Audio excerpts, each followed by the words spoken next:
Welcome to the Fearless Homeschool podcast with Macaulay, talking everything homeschooling, family, learning, and life. A space where we can learn and grow together because why do it alone?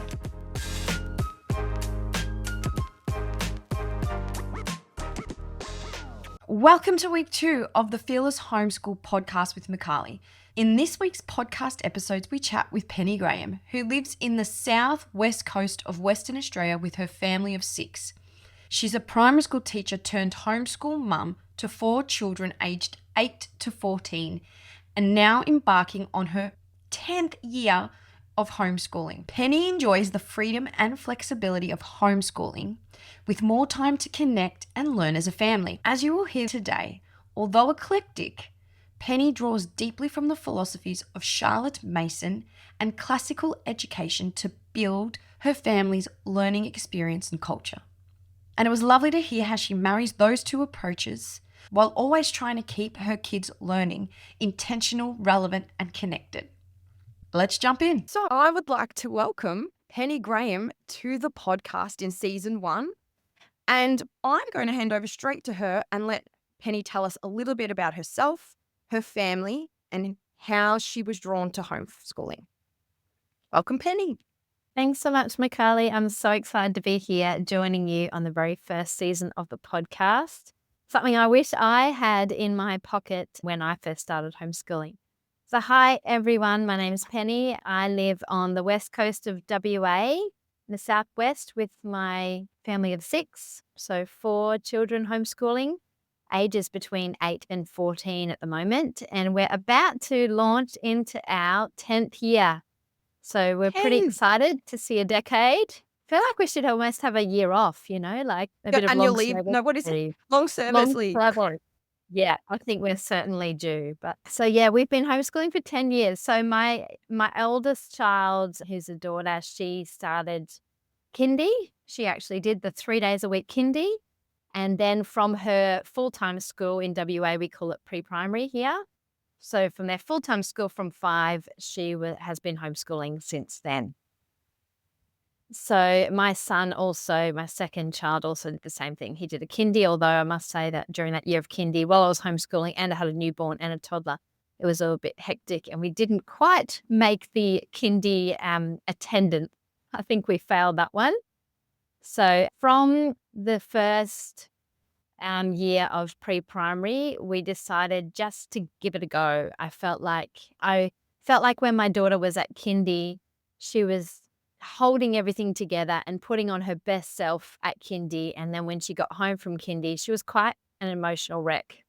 Although she was only 5, she came home exhausted.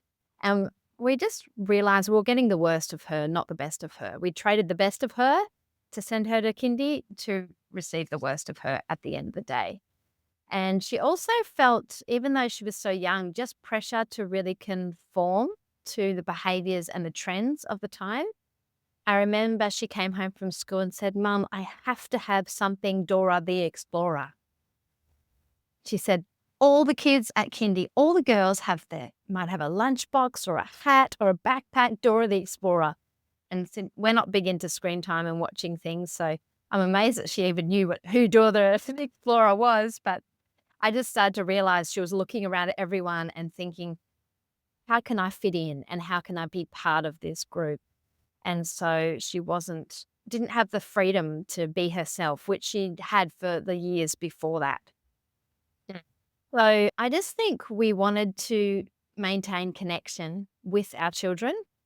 And I also found that full-time school at that age, my son was 4, when he was due to start full-time school, kindy at 4, I just felt like it was just too young. So suddenly 3 days a week, 1 week, 2 days a week, the next week for kindy, that was okay to be able to maintain that in some regard. But then when it was full-time school, it was just full on. And so we never chose to do that with our children. We thought we'll just give it a try.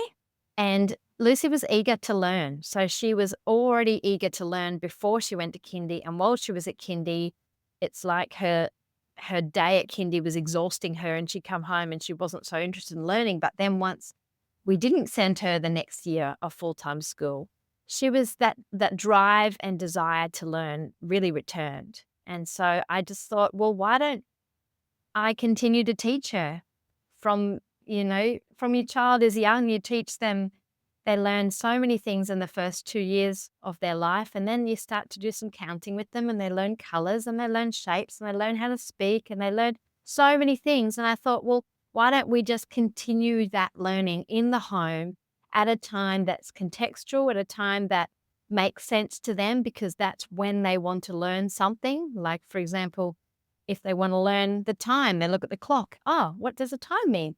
You don't wait until week 4, term 3, day 2 to learn time, because that's what the curriculum or the syllabus or the program says. So I think we Oh, really wanted absolutely. the learning to be contextual right then and there. My daughter's learning time at 11, like not learning time, but we're doing some time features. And I sat there going, she's not even ready for some of this stuff. And when you look at where they are at, they're in a classroom, they're really throwing stuff conceptually at them very early on that they're not ready for. Because I looked at some of the time stuff that she was doing and where it would actually sit, because you said time. And it was like Yeah. grade 1 or 2. And I'm like, that would go over majority of those kids' head at that time. Yeah, exactly.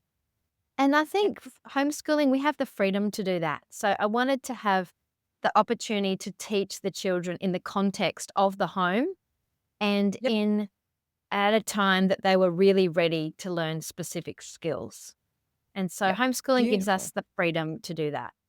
Another thing that really drew us to homeschooling was it gave us the family connection that we wanted. We wanted our children and ourselves as parents to have strong relationships with our children. And it just gave us more time together. So naturally, those relationships are going to form stronger bonds. So And the kids more times together. And the kids more time together. absolutely.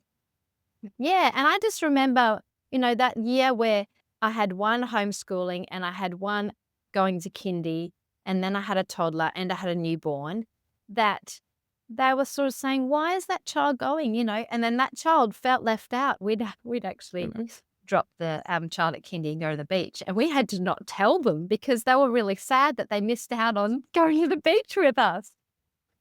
So it just really broke up and disconnected the family. And I think that's what our culture is. It's a very disconnected culture. We're disconnected. Mother leaves the house, goes to work. Father leaves the house, goes to work. Children go to sometimes the same school, sometimes different schools, or sometimes childcare. And so we're very disconnected. And we didn't want that for our family. We wanted strong family connection. And homeschooling has really given us the freedom to be able to enjoy that connection together. They're beautiful reasons, and it's amazing. I'm excited to hear the story where majority of your children, well, all of your children didn't start school. So it's a journey that has gone all the way through, because a lot of stories in these days, including mine, saw us start primary school and then choose to remove yourself from it. And it is a different journey and a different mindset. And I think it takes those of us like that a little while longer to get to probably where you were at before you started. So it's lovely to hear that story and let people know if they're thinking about it when their child's 2, you're actually in a really good spot if you're already thinking about it early on and getting yourself prepared. Definitely. And I think we put so much pressure on ourselves as parents when our children are 3 or 4 to choose the right school. And you might go and do tours of schools. And I remember just deliberating over, should we go to our local school? It didn't have the best reputation. Maybe we should go to the school in the next suburb over that had a better reputation. But then there were families wanting to commit to the local school, to change a local school. And there's all these pressures on you as parents. And I felt like I was really grieving that time of early childhood that my child was about to leave the house to go to school. And so it was weighing all those emotions and all those thoughts up. And I think the biggest thing that we got to in the end was no decision is final. And I think that's just so freeing. And so we decided, let's put our child in kindy and let's see what happens. And through that time, I think she was mature emotionally, academically. She was quite mature because she was on the older end of the year. And so she coped fine. But as I said earlier, it's what we had to deal with at the end. He was really struggled, and we didn't want that. And then my son, when he started, he was on the younger end, and we It's were different. curious to see how he would go. We thought he might have a bit more trouble, and he wasn't connecting. Well, partly because, as I said, we didn't get there as regularly as we should have, but he just wasn't. It just wasn't a good environment for him at that age, at that stage. And so we decided in that first year, let's take 1 year at a time. We'll trial pre-primary, do it for a year, got nothing to lose. If you never try, you'll always be wondering. Yep. So give it a try. And at the end of that year, we decided, yeah, I think this is going well. Let's try our son in homeschooling. And then so we did the first year one for my daughter, and then pre-primary year for my son. And then after that, we thought, well, we'll assess again. Well, I remember over summer, we'd always say, let's sit down and talk about it. And I think we only did that for 2 or 3 years, and we just never really think about it. We've never looked back now. And I love what you said about we were giving the best of her out to kinder, because I think so many of parents who put their kids into kinder and school, and that is the right choice for a lot of families, and that's beautiful as well. But we're told, oh, it's normal that they come home and they have their meltdowns, and that's part of the process of their learning and their journey and all that sort of stuff. But it's really nice to hear someone just say, but I can choose for that not to be the part of my child that I get, and I'm going to do it this way instead. Yeah, It's really absolutely. beautiful. Yeah, and I think it's easy for us just to almost take the homeschooling choice for granted. And as you said, some people aren't in a position where it's financially or practically to be able to do that. But I think when you start to see the effect that school can have on your child, then as a parent, you can reorientate your priorities and your finances to be able to make those choices, because you're not going to regret it. No, not at all. Yeah. And like we said, it's a choice. So once you moved in, obviously, I would say you had a little more preparation or thought process before moving into homeschool than I did. So what was your main philosophy or approach that you were drawn to at the start? How did that journey unfold for you? Yeah, so that's interesting. I think I was a teacher before having children, or during having children as well. And I think growing up in our culture, all we know is school outside of the home from, 5 to 18. And as a teacher, you're sort of institutionalized further in that regard through your university, but then also you're going back into that system. So the education system and the school system was comfort. It was what I already knew. It was familiar. It was comfortable. I sort of thought, great, let's get this timetable going on. And, what are we going to do for every subject and how are we going to set it all up and everything. And so I really started with a school at home approach, which I think is what a lot of us start, and particularly those who have pulled out of school and just kind of, whether it's through pandemic or since then, pulled out and gone straight and thinking, oh, I'm pulling out. I need to keep on the roll of that philosophy and that approach. And that's normal. And I think it's okay to accept that that's normal. We feel like we need to keep going in that way. And as I said, at the time of my first year of homeschooling, I had an infant and a toddler, and I was doing a kindy drop-off as well, which was a very bad idea. I thought it would be easier to put the child in kindy so I could focus on first-time homeschooling, but definitely that was not easier. And so I think just through that, trying to do that school at home approach was just really exhausting, and it just was unsustainable.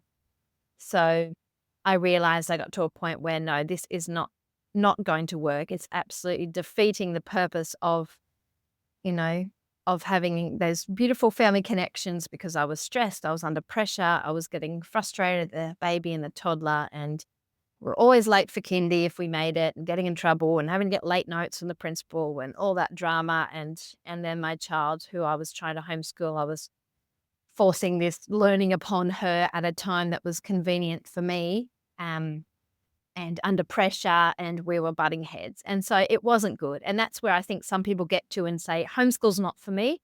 It doesn't work. And I think it was good to have that experience. And I was like, okay, no, that approach isn't working for us. Let's just stop for a little while and let's just think about another way. So I did have some friends who are homeschooling using the classical education approach. And so I picked up some of their resources and have a flip through them. And so I end up purchasing a few programs, the Story of the World History program, and also the first language arts program. That was a classical. So we basically started with that classical approach. And so from the school at home to the classical approach, but then I just found that was quite dry and it didn't have a lot of beautiful things to enjoy. It was quite black and white and dry and lots of drills and lots of this and that and the other. And although I really value and still value, as I'll go on to explain, that it builds a very strong foundation, which I think is really valuable and important, I felt like there was something lacking. So then I ended up coming across a Charlotte Mason approach. And it was almost like one of those moments where I was like, really? Is this too good to be true? Because I think we think of schooling and academics as being quite dry, bland, boring. If it's going to be good, it's going to be hard work and grueling and, that sort of thing, not very interesting. Whereas I flicked through the first Charlotte Mason, I think it was the Good and Beautiful program. And I was like, wow, this is actually good and it's beautiful and it has beauty. It's incorporating nature and beautiful stories and literature, but it also has those firm foundations. And I just thought, wow, this is really lovely. And I really love that. So I'd say now we would be technically eclectic, as most people are, which is a bit of this, bit of Yep. that. But we do have a strong kind of Charlotte Mason, classical, and then I also came across a few Steiner elements that I really quite enjoy as well, which we've tried to incorporate in our home also. Beautiful. It's like you said, majority of people, and I think this is kind of freeing as well, I think, for a lot of people, hopefully, throughout the podcast, are going to be eclectic because not only, even if you're eclectic for one child, when you put 4 children in the mix, all who have different needs, wants, nothing is not one way, which we've learnt from school, right? Our kids aren't in school for a reason. No one way is actually going to fit. And I think it's very freeing for people to hear someone who's been homeschooling for 10 years say, I don't fully stick to that because it doesn't serve us. So that's Yep. beautiful. So Yep. how did you stumble upon it though? So you actually said that your friends was a few classical friends doing the classical approach, but then how did you actually stumble across the Charlotte Mason? Was it just because you needed something else and so you did a bit of research? Well, yes and no. I think I wasn't quite have the headspace to research and think outside. I think there's just so much in that stage when you're just overwhelmed with so much and you're kind of doing the day to day and feel like you have to keep school rolling week to week sort of thing. I didn't really have a whole lot of headspace in that. But a friend said to me, why don't we look at this? And I'm a bit, I don't know if it's just my arrogance or pride or my self-confidence, but I'm quite critical with different resources when I look at them. And people say, oh, what about this? And what about this? And I look at it and I'm like, oh, and I don't like spending money on things that I won't use. So I find that if I do purchase things, a lot of the time I don't use it because I tend to have my own ideas and own ways of teaching. And so I did have a few classical resources, some of which I still use today. The teaching reading classical resource is brilliant. I think it's just incredibly simple and it's very consistent and it's very organized. And so, what's the word?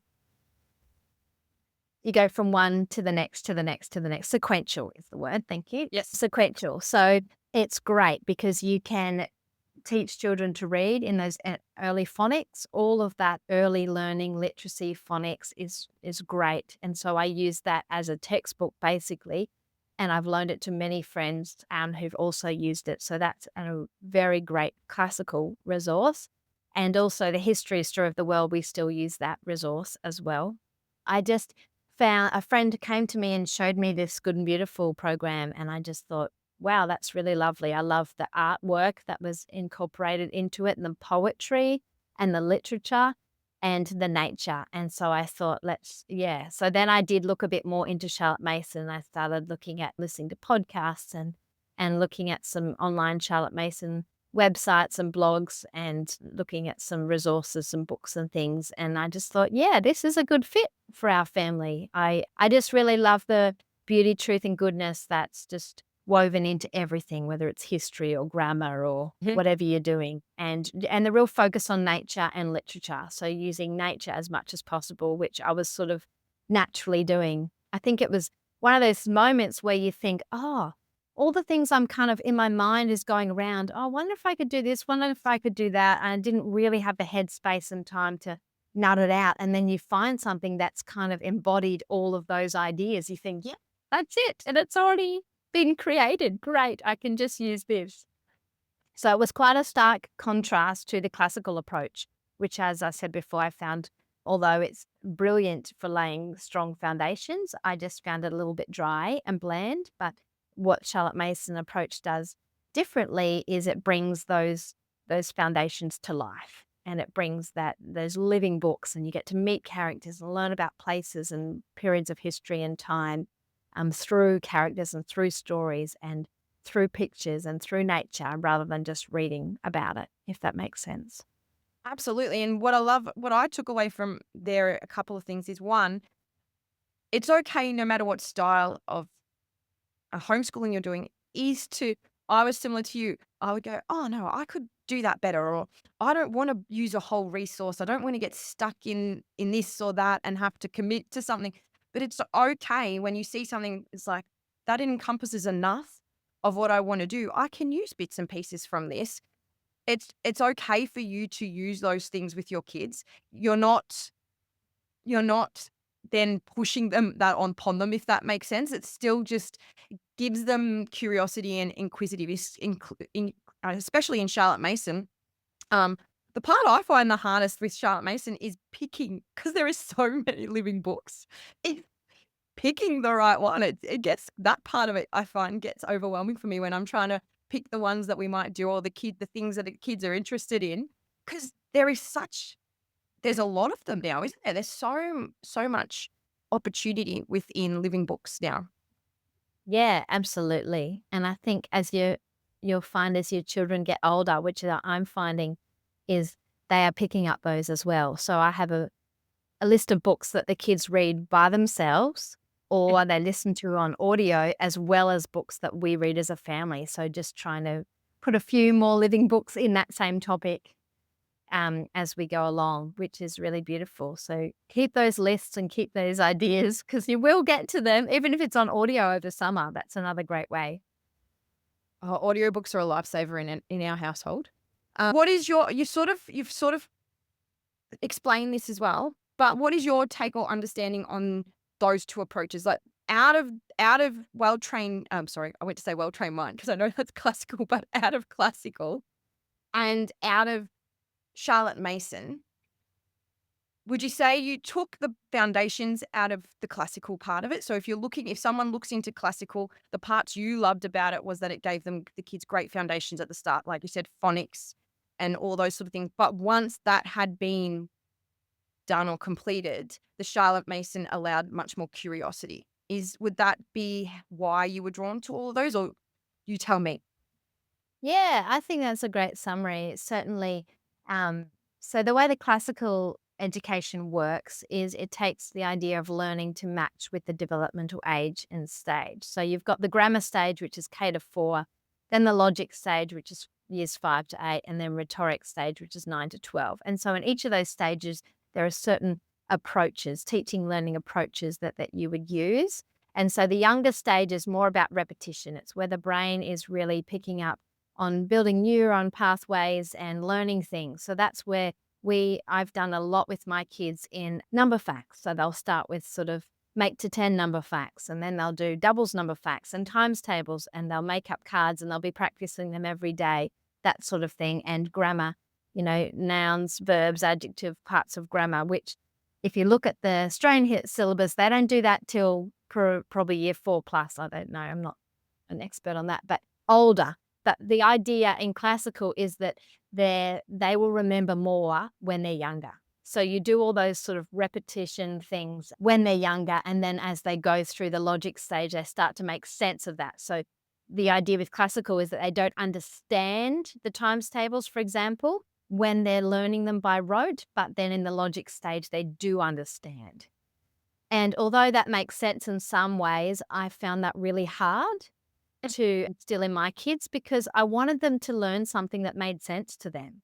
So I tried for example, with the times tables, I would set it up like arrays with nature finds. So I'd say, let's find 12 leaves and let's do 2 rows of 6. Now let's do 3 rows of 4, or let's do 6 groups of 2. And so we would actually, I'd use nature pieces, and I would also be talking to them and explaining that alongside, and we would do times tables, for example, with the nature pieces and making arrays like 2 times 1, 2 times 2, 2 times 3, and so on. And then I'd get out an index card and we would write it out 2 times 1. And this symbol times actually means groups of, or rows of, or lots of.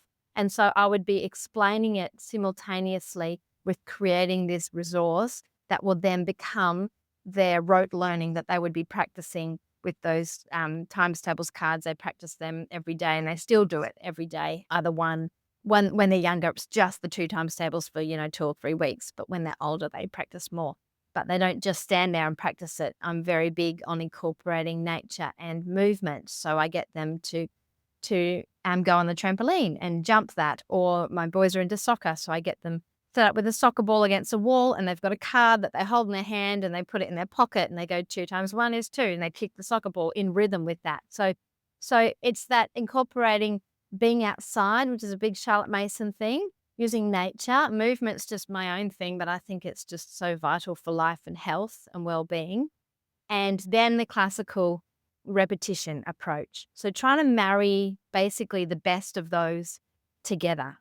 So you'd say, so back to classical, the pillars would be truth, beauty, goodness, and excellence. So excellence is a big important thing for driving the classical education. I'm quite academic, and I found, although I really value that, what I love about the Charlotte Mason is it's a real focus on educating the whole person. So one of her quotes is, education is an atmosphere, a discipline, a life. So it wasn't just about the academics. I felt like classical was quite strongly about the academics, and I didn't want to just get down this, this path of learning as much as they can at the age they can. And if they finish the year 3 curriculum, moving to the year 4 curriculum and just drilling them and pushing harder and harder and harder, because I felt that would disconnect them socially from other kids if, they're working at 2 years above their maths level. But I wanted to use that extra time and energy to put in making that holistic, the whole person, in using their coordination and their movement and their nature. And so still kind of taking those foundations from the classical, but then adding the Charlotte Mason in to kind of enhance that, I suppose, if that makes any sense. We'll pause our conversation with Penny here for now, leaving us to reflect on her early homeschooling experiences. Penny beautifully blended the classical and Charlotte Mason approaches during her children's early years, providing a foundation she felt was most needed for their learning. In part 2 this week, join Penny as she shares another key practice in her homeschool that came from a Steiner-Waldorf philosophy, along with her simple yet invaluable advice, keep it simple. Whilst you're waiting, be sure to connect with Penny via Flourish Homeschool, either socials or website. And be sure to come and join us for part 2 of Penny's chat. See you soon. Thanks for joining us on the Fearless Homeschool podcast. If you'd like to stay connected in between episodes, check us out on socials at Fearless Homeschool. And if you'd like to hear more about our Fearless Homeschool journey, sign up to our Fearless Family Fables newsletter. But don't forget to subscribe so that you're the first to know when a new episode drops. Because why do it alone?